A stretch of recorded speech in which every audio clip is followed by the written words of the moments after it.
The boy was never supposed to trust the stranger. But hunger changes the rules. Bogota, Colombia, 1987. Rainwater poured through broken roofs and flooded the alleyways where children slept beneath cardboard sheets. The city barely noticed them anymore. Street kids disappeared every week. Some overdosed. Some joined gangs. Some were simply forgotten.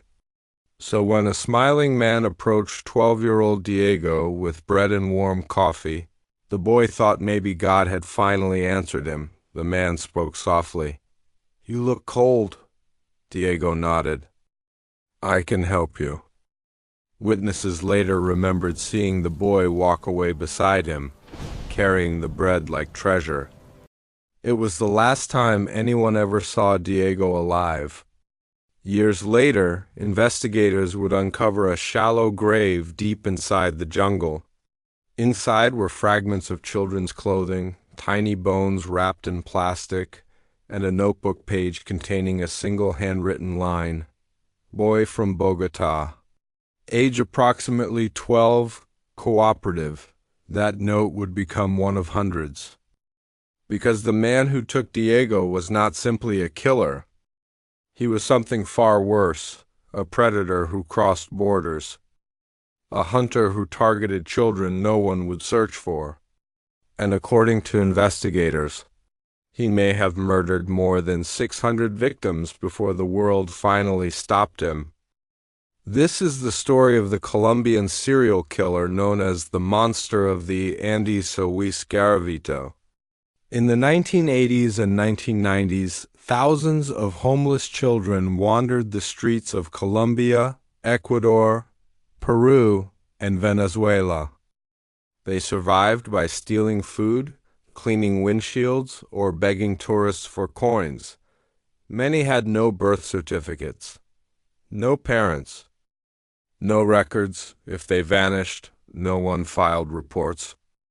Police barely investigated. And predators understood this perfectly. Among those predators was a thin, quiet man with glasses and a calm voice who moved constantly between towns. He dressed like an ordinary traveler. Sometimes he pretended to be a priest, sometimes a teacher, sometimes a charity worker helping abandoned children. Other times he carried candy, or small gifts, or money. He knew exactly what starving children wanted to hear. "I can get you food. I know a safe place. I'll give you work. You can trust me." The children followed willingly. And that made what came next even more horrifying. Long before the murders began, Luis Garavito's own childhood was reportedly filled with abuse. He grew up in poverty inside rural Colombia.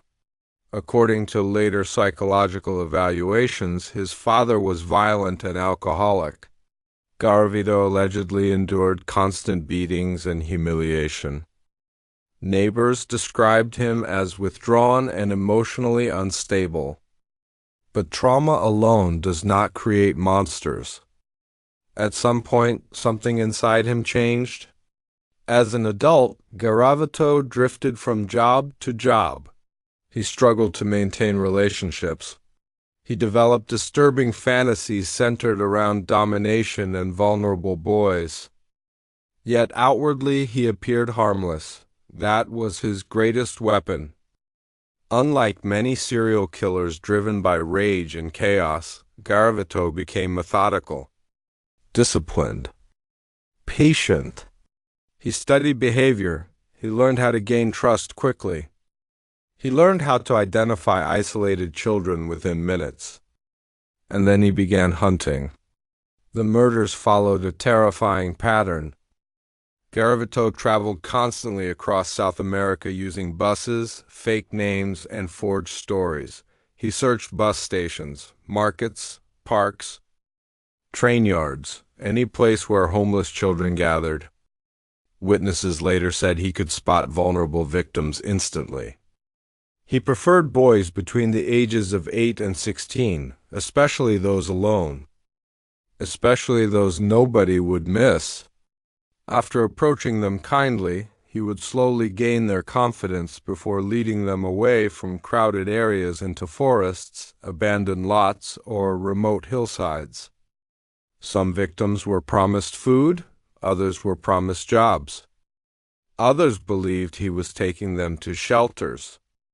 Instead, investigators say the children were tortured and murdered. The brutality shocked even veteran detectives. Many bodies showed signs of prolonged suffering. Some victims were mutilated. Others were dismembered. Several were buried in shallow graves hidden beneath leaves and branches. And because Garavito constantly crossed borders, police initially believed multiple killers were operating separately. They had no idea one man connected everything. The breakthrough came in Ecuador during the late 1990s. Local villagers began finding bodies of boys in isolated rural areas. At first, authorities assumed gang violence. But then patterns emerged. The victims looked similar, the wounds matched.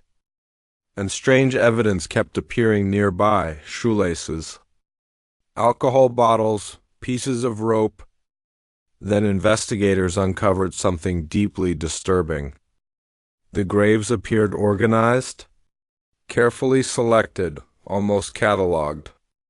Whoever committed the murders wasn't acting impulsively. He was documenting them. Police launched a massive investigation. But the killer stayed ahead.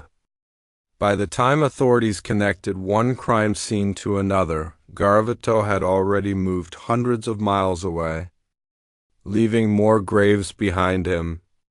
In 1999, everything changed. Garavito was arrested after behaving suspiciously near a group of children. At first, police thought he was just another drifter. Then they searched his belongings. Inside, they discovered notebooks, drawings, coordinates, and detailed maps. The documents horrified investigators. Many appeared to mark burial locations. When police forced Garavito to guide them into remote areas, officers expected a few bodies. Instead, they uncovered grave after grave after grave. Children's remains emerged from forests, ravines, and mountainsides. Tiny skeletons, torn clothing, plastic bags containing bones. Some sites held multiple victims. Detectives described the searches as psychologically devastating. Every new location confirmed the scale of the nightmare. Garavito calmly identified areas from memory, as if discussing routine errands. Sometimes he even corrected investigators when they dug in the wrong place.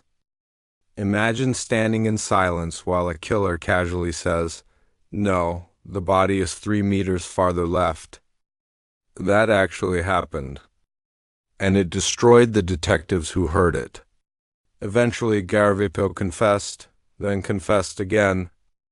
And again, the number kept rising: 100 victims, 200 victims, 300 victims, over 400 murders officially linked to him.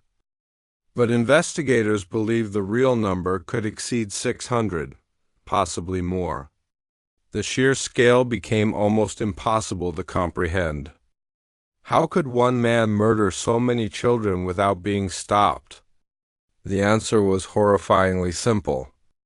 Society ignored the victims. Most were poor, homeless, unnamed, forgotten before they even died. Garavito exploited that invisibility like a scientist exploiting a weakness in a system. He targeted children least likely to generate investigations, and for years, it worked.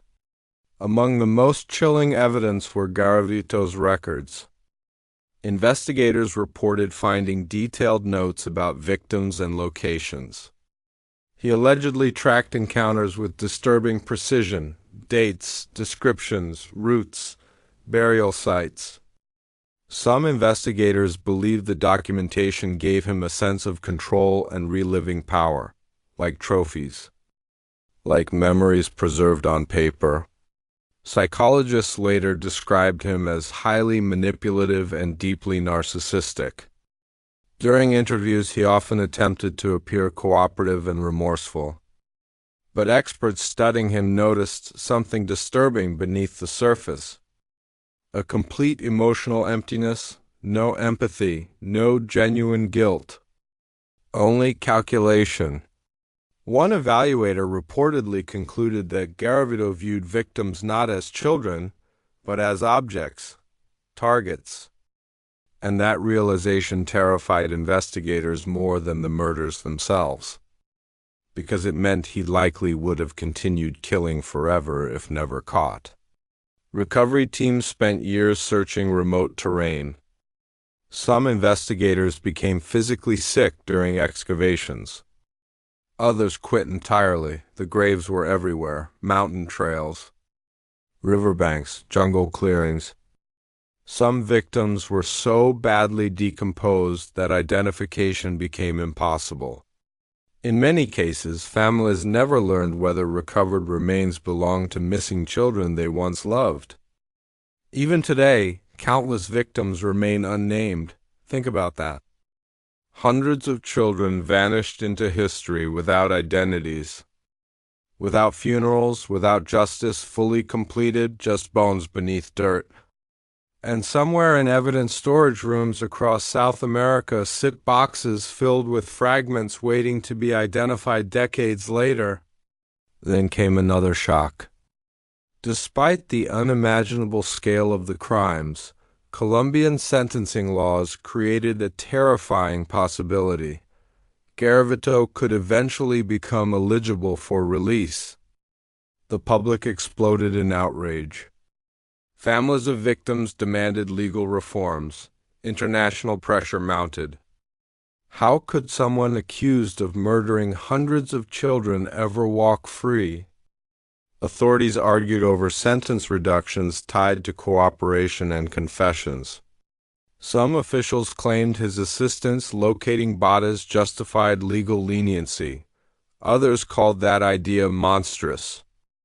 The debate spread internationally.